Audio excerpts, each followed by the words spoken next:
It's a significant week of politics in Asia, with new leaders taking up their roles in South Korea and Hong Kong, as well as an election in the Philippines.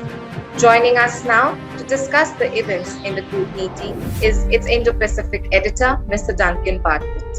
Let's start with the Philippines. It's a large and a complex democracy. What can you tell us about the vote?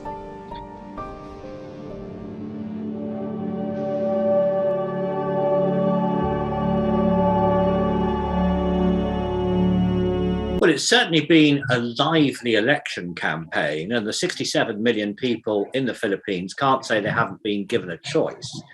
But all the opinion polls suggest that there's only one likely candidate to win, and that's Bongbong Marcos.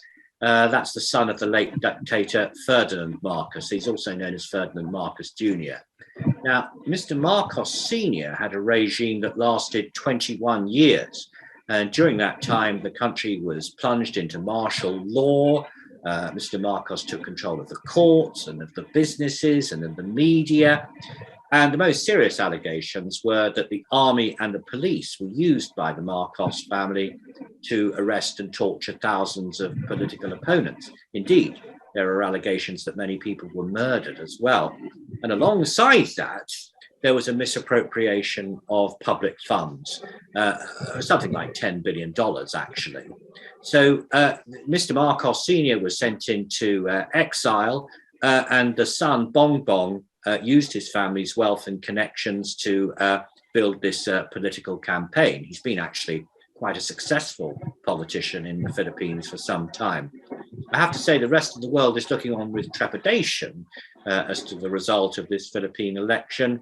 They're very concerned that it might be sliding back into an authoritarianism approach to government. Tuesday sees the inauguration of Yoon Suk Yeol as South Korea's president.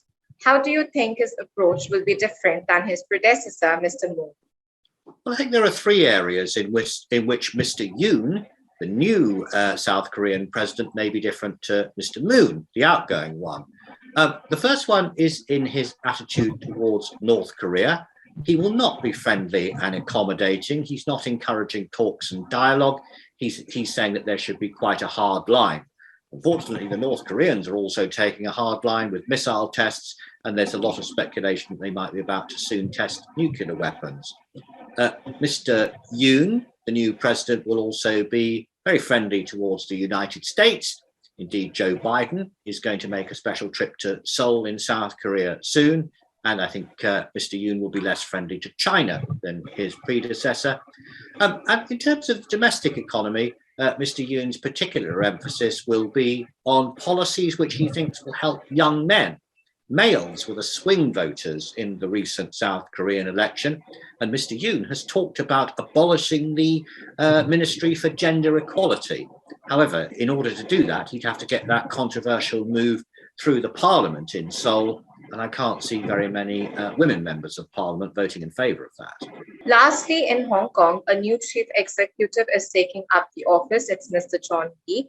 So what is Mr. Lee's relationship with China? Well, John Lee is the candidate to become the chief executive of Hong Kong, who has been favoured by Beijing. So Mr. Lee is basically a person who is committed to enforcing the national security laws which were imposed on Hong Kong by mainland China at the time of the protests, following the protests, which were described at the time as being pro-democracy protests, but the Chinese saw as being secessionist and pro-independence. I have to say, the people I've spoken to in Hong Kong are very concerned about this development. They feel that this is the end of the democratic process, because the vote, such as it was a bit of a farce, because there was no other candidate that was available.